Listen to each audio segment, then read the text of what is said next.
अध्याय 7। अशोक एक अनोखा सम्राट जिसने युद्ध का त्याग किया। जन्मदिन रोशन के रुपए। जन्मदिन पर रोशन को दादाजी से कड़क नोट मिले। उसने उन्हें अपने हाथ में दबा रखा था। उसे एक नई सीढ़ी खरीदने का बहुत मन था, लेकिन साथ ही वह बिल्कुल नए कड़क नोटों को देखना और छू कर महसूस करना चाहती थी। तभी उसने पाया कि सभी नोटों के दाहिनी तरफ गांधी जी का मुस्कुराता चेहरा बना हुआ था और बाईं तरफ छोटे छोटे शेर चित्रित थे। उसने सोचा, आखिर यहाँ शेर क्यों बनाए हुए हैं। एक बहुत बड़ा राज्य, एक साम्राज्य। हम जिन शेरों के चित्र रुपयों पैसों पर देखते हैं, उनका एक लंबा इतिहास है। उन्हें पत्थरों को काट कर बनाया गया और फिर उन्हें सारनाथ में एक विशाल स्तंभ पर स्थापित किया गया। इस विषय में तुमने अध्याय 6 में पढ़ा। इतिहास के महानतम राजाओं में से एक अशोक के निर्देश पर इनके जैसे कई स्तंभों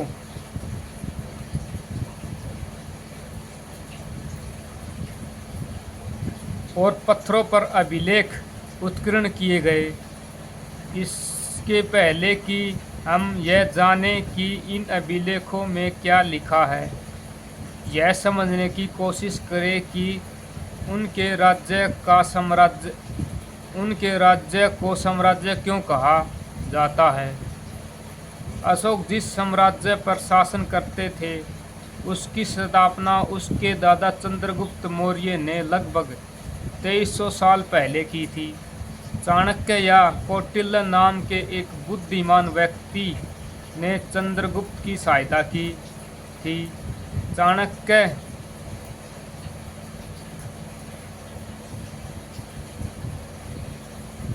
चाणक्य के कई विचार हमें अर्थशास्त्र नाम की किताब में मिलते हैं। वंश। जब एक ही परिवार के कई सदस्य एक के बाद एक राजा बनते हैं तो उन्हें एक ही वंश का कहा जाता है। मौर्य वंश में 3 महत्वपूर्ण राजा हुए, चंद्रगुप्त, उसका बेटा बिंदुसार और बिंदुसार का पुत्र अशोक।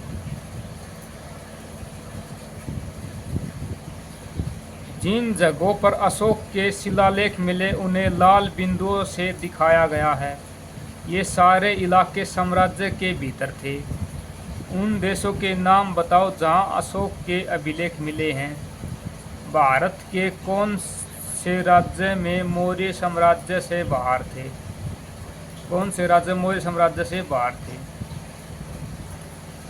साम्राज्य में बहुत से नगर थे। मानचित्र में उन्हें काले बिंदुओं से दिखाए गए हैं। इनमें साम्राज्य की राजधानी पाटलिपुत्र, उज्जैन और तक्षशिला जैसे नगर प्रमुख थे। तक्षशिला उत्तर पश्चिम और मध्य एशिया के जाने वाले मार्ग, मध्य एशिया के लिए आने जाने का मार्ग था। दूसरी तरफ उज्जैन उत्तरी भारत से दक्षिणी भारत जाने वाले रास्ते में पड़ता था। शायद नगरों में व्यापारी, सरकारी अधिकारी और शिल्पकार रहा करते थे। साम्राज्य के बहुत बड़े बड़े क्षेत्रों में किसान और पशुपालकों के गांव बसे हुए थे। मध्य भारत जैसे इलाकों में ज़्यादातर हिस्सा जंगलों से भरा हुआ था। वहां पर लोग फल फूल का संग्रहण और जानवरों का शिकार करके जीविका चलाते थे। साम्राज्य के अलग अलग इलाकों में लोग भिन्न भिन्न अभिलेख संकेत अभिलेखों से प्राप्ति स्थल और महत्वपूर्ण नगर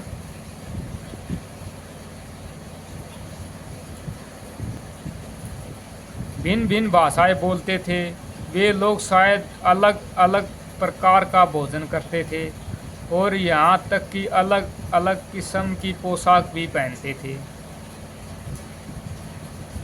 एक राज्य साम्राज्य से कैसे भिन्न है? चूँकि साम्राज्य राज्यों से बड़े होते हैं और उनकी रक्षा के लिए बड़ी बड़ी सेनाओं की ज़रूरत होती है, इसलिए सम्राटों को राजाओं की तुलना में ज़्यादा संसाधनों की ज़रूरत होती है। इसी कारण उन्हें बड़ी संख्या में कर इकट्ठा करने वाले अधिकारियों की ज़रूरत होती है। साम्राज्य का प्रशासन। चूँकि मौर्य साम्राज्य बहुत बड़ा था, इसलिए अलग अलग हिस्सों पर अलग अलग ढंग से शासन किया जाता था।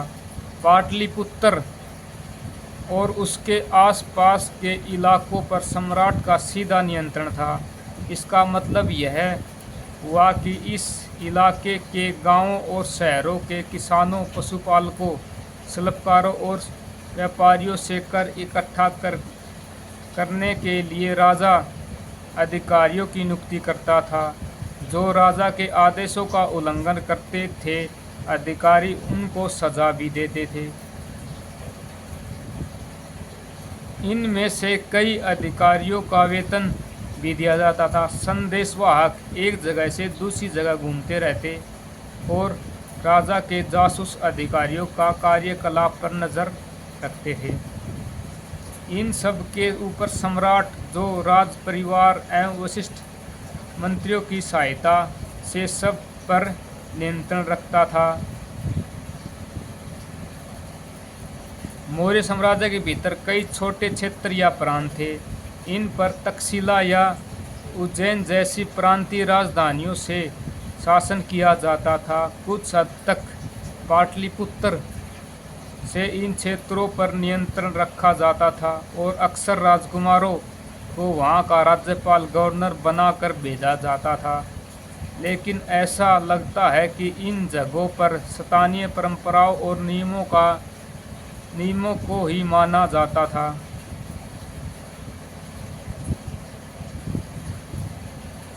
प्रादेशिक केंद्रों के बीच विस्तृत क्षेत्र थे। इनके इलाकों में मौर्य शासक सिर्फ मांगों और नदियों पर नियंत्रण रखने की कोशिश करते थे,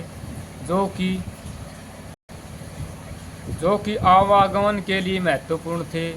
यहाँ से उन्हें जो संसाधन कर और भेंट के रूप में मिले थे, उन्हें इकट्ठा किया जाता था। उदाहरण के लिए अर्थशास्त्र में लिखा है कि उत्तर पश्चिम कंबल के लिए और दक्षिण भारत सोने और कीमती पत्थरों के लिए प्रसिद्ध था। संभव है कि संसाधन नजराने के रूप में इकट्ठे किए जाते थे। नजराना, जहाँ कर नियमित ढंग से इकट्ठा किए जाते थे, वही नजराना अनियमित रूप से जब भी संभव हो इकट्ठा किया जाता था। ऐसे नजराने विविध पदार्थों के रूप में प्राय एक ऐसे लोगों से लिए जाते जो स्वेच्छा से इन्हें देते थे। राजधानी में सम्राट मेगस्थनीज चंद्रगुप्त के दरबार में पश्चिम एशिया के यूनानी राजा सेल्यूकस निकेटर का राजदूत था। मेगस्थनीज ने जो कुछ देखा उसका विवरण दिया। यहाँ हम उसके विवरण का एक अंश दे रहे हैं। सम्राट का जनता के सामने आने के अवसरों पर शोभा यात्रा के रूप में जश्न मनाया जाता। उन्हें एक सोने की पालकी में ले जाया जाता। उनके अंगरक्षक सोने और चांदी से अलंकृत हाथियों पर सवार रहते। कुछ अंगरक्षकों पेड़ों को लेकर चलते। इन पेड़ों पर प्रशिक्षित तोते का एक झुंड रहता, जो सम्राट के सिर के चारों तरफ चक्कर लगाता रहता। राजा सामान्यतः हथियारबंद महिलाओं से घिरे होते। वे हमेशा इस बात से डरे रहते कि कोई उनकी हत्या करने की कोशिश न करे। उनके खाना खाने से पहले खास नौकर उस खाने को चखते। वे लगातार 2 रात एक कमरे में नहीं सोते थे। और पाटलिपुत्र आधुनिक पटना के बारे में, यह एक विशाल और खूबसूरत नगर है। यह एक विशाल प्राचीर से घिरा है जिसमें 570 बुर्ज और 64 द्वार हैं। 2 और 3 मंजिला वाले घर लकड़ी और कच्ची ईंटों से बने हैं। राजा का महल भी काठ से बना है जिसे पत्थर की नक्काशी से अलंकृत किया गया। चारों तरफ से उद्यानों और चिड़ियों के लिए बने बसेरों से घिरा है और अंत में जंगल वाले इलाके आते थे। वहाँ रहने वाले लोग काफ़ी हद तक स्वतंत्र थे। उनसे यह उम्मीद की जाती थी कि वे मौर्य पदाधिकारियों को लकड़ी, हाथी, लकड़ी, मधु और मोम जैसी चीज़ें लाकर दें। अशोक एक अनोखा सम्राट। अशोक मौर्य वंश के सबसे प्रसिद्ध शासक थे। वह ऐसे पहले शासक थे जिन्होंने अभिलेखों द्वारा जनता तक अपने संदेश पहुंचाने की कोशिश की। अशोक के ज़्यादातर अभिलेख प्राकृत भाषा और ब्राह्मी लिपि में हैं।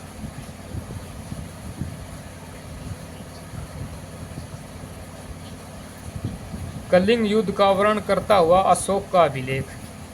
अपने एक अभिलेख में अशोक ने यह बात कही, राजा बनने के 8 साल बाद मैंने कलिंग विजय की।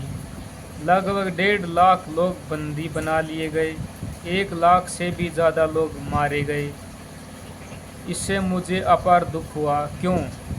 जब किसी स्वतंत्र देश को जीता जाता है तो लाखों लोग मारे जाते हैं और बहुत सारे बंदी बनाए जाते हैं। इससे ब्राह्मण और श्रमण भी मारे जाते हैं। जो लोग अपने सगे संबंधियों और मित्र से बहुत प्यार करते हैं तथा दासों और मर्तकों के प्रति दयावान होते हैं, वे भी युद्ध में या तो मारे जाते हैं या अपने प्रियजनों को खो देते हैं। इसलिए मुझे पश्चाताप हो रहा है। अब मैंने धर्म पालन करने दूसरों को इसकी शिक्षा देने का निश्चय किया। मैं मानता हूँ कि धर्म के माध्यम से लोगों का दिल जीतना बलपूर्वक विजय पाने से ज़्यादा अच्छा है। मैं यह अभिलेख भविष्य के लिए एक संदेश के रूप में इसलिए उत्कीर्ण कर रहा हूँ कि मेरे बाद मेरे बेटे और पोते भी युद्ध न करें। इसके बदले उन्हें यह सोचना चाहिए कि धर्म को कैसे बढ़ाया जाए। धर्म संस्कृत शब्द है, धर्म और प्राकृतिक रूप। अशोक का कलिंग युद्ध। कलिंग तटवर्ती उड़ीसा का प्राचीन नाम है। अशोक ने कलिंग को जीतने के लिए यह युद्ध लड़ा, लेकिन युद्ध जनित हिंसा और खून खराबा देखकर उन्हें युद्ध से वितरणा हो गई। उन्होंने निर्णय लिया कि वे भविष्य में कभी युद्ध नहीं करेंगे। उत्कृष्ट पालिश वाले पत्थर की इस मूर्ति को देखो। यह बिहार के रामपुरवा में मिले एक मौर्यकालीन स्तंभ का हिस्सा है। अभी इसे राष्ट्रपति भवन में रखा गया है। यह उस समय की मूर्तिकला का एक नमूना है। अशोक का धर्म क्या था?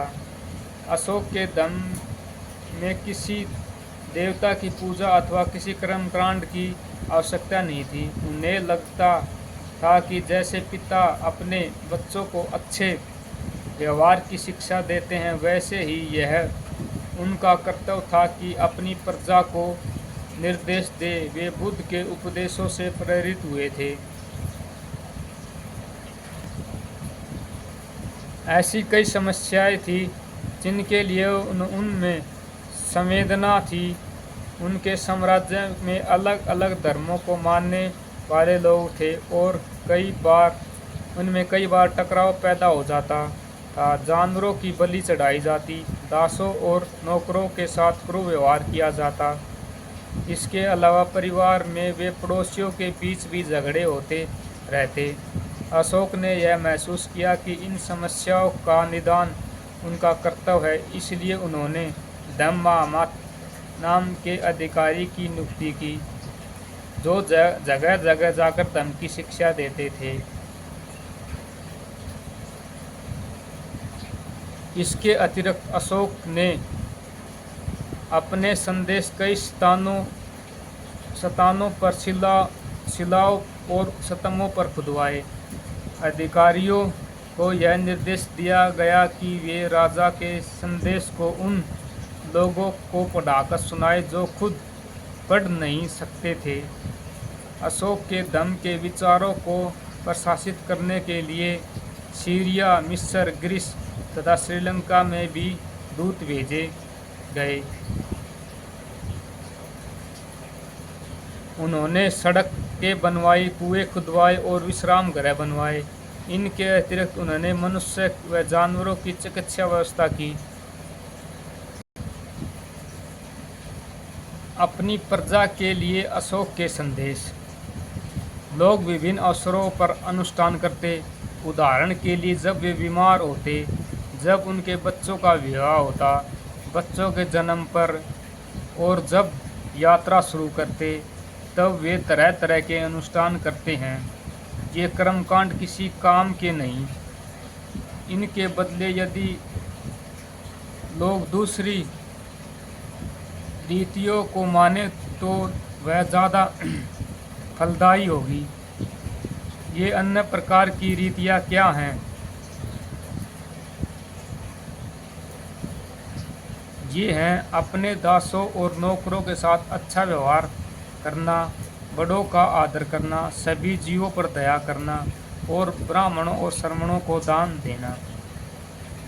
अपने धर्म की प्रशंसा या दूसरे के धर्म की निंदा करना दोनों ही बातें गलत हैं।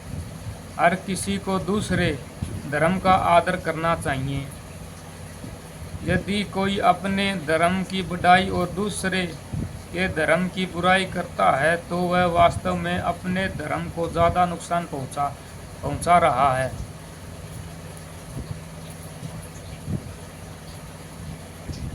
इसलिए हर किसी को दूसरे धर्म के प्रमुख विश्वासों को समझने की कोशिश करते हुए इनका आदर करना चाहिए।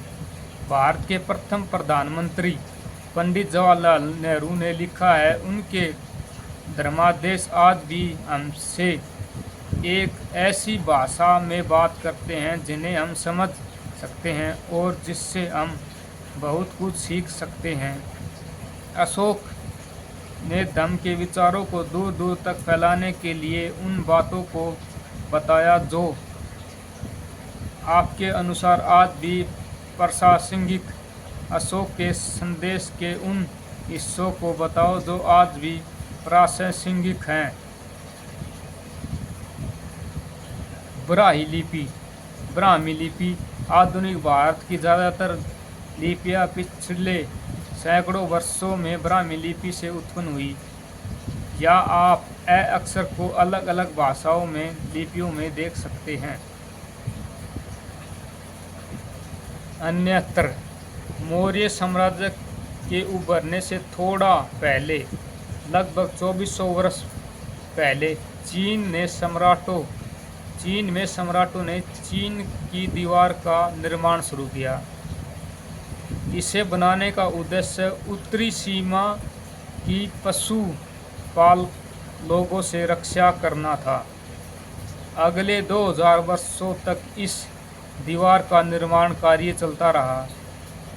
क्योंकि साम्राज्य की सीमाएं बदलती रही, यह दीवार लगभग 6400 किलोमीटर लंबी है।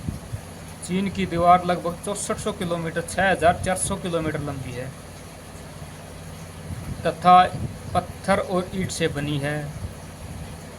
इसकी ऊपरी सतह सड़क जैसी चौड़ी है। इस दीवार को बनाने के लिए हजारों लोगों को काम करना पड़ा। हर 100-200 मीटर की दूरी पर इस पर निगरानी के लिए बुर्ज बने हुए हैं। पड़ोसी देशों के प्रति अशोक का रवैया चीनी सम्राटों के रवैये से कैसे भिन्न था? लगभग 2200 वर्ष पहले मौर्य साम्राज्य का पतन हो गया। इसके स्थान पर साथ ही अन्य जगहों पर भी नए राज्यों का उदय हुआ। पश्चिमोत्तर में तथा उत्तर भारत में कुछ भागों में करीब 100 सालों तक हिंद यवन राजाओं का शासन रहा। इसके बाद पश्चिमोत्तर उत्तर भारत, पश्चिमी भारत पर शक नामक मध्य एशियाई लोगों का शासन स्थापित हुआ। इनमें से कुछ राज्य लगभग 500 वर्ष तक टिके रहे, जब तक कि शक शासकों गुप्त शासकों से पराजय नहीं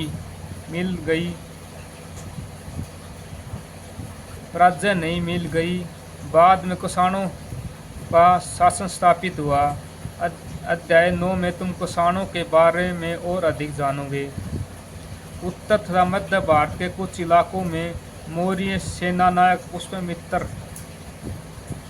शुंग ने एक राज्य की स्थापना की। शुंगों के बाद कर्णव तथा कुछ और वंशों का शासन तब तक चला जब तक लगभग 1700 वर्ष पहले गुप्त साम्राज्य की स्थापना हुई। हमने देखा कि पश्चिम भारत के कुछ हिस्सों पर शकों का शासन था। यहाँ पश्चिमी भारत तथा मध्य भारत पर शासन कर रहे सातवाहन शासकों के साथ इनके कई युद्ध हुए। लगभग 2100 साल पहले स्थापित सातवाहन राज्य लगभग 400 सालों तक टिका रहा।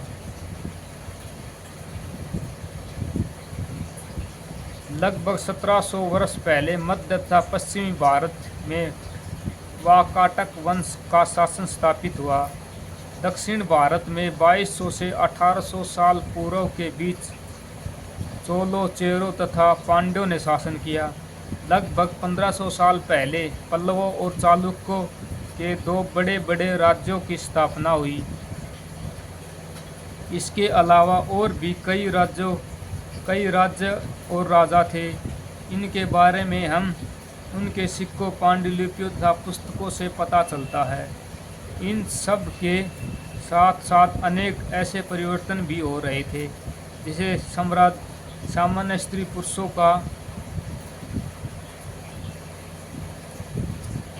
पुरुषों का महत्वपूर्ण योगदान था।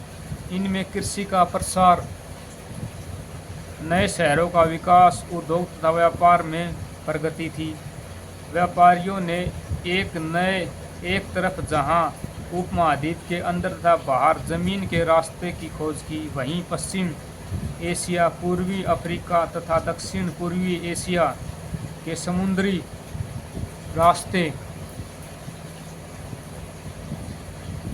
रास्ते भी खोले। मंदिरों, स्तूपों तथा अन्य इमारतों का निर्माण हुआ। किताबें लिखी गई, साथ ही वैज्ञानिक खोजें भी हुई। ये सारी बातें साथ साथ हो रही थी। इस पुस्तक में बाकी हिस्सों को पढ़ते हुए इन बातों को ध्यान में रखना। आज हमारा अध्याय यही समाप्त होता है। अगले वीडियो में हम अगले अध्याय के बारे में जानकारी प्राप्त करेंगे।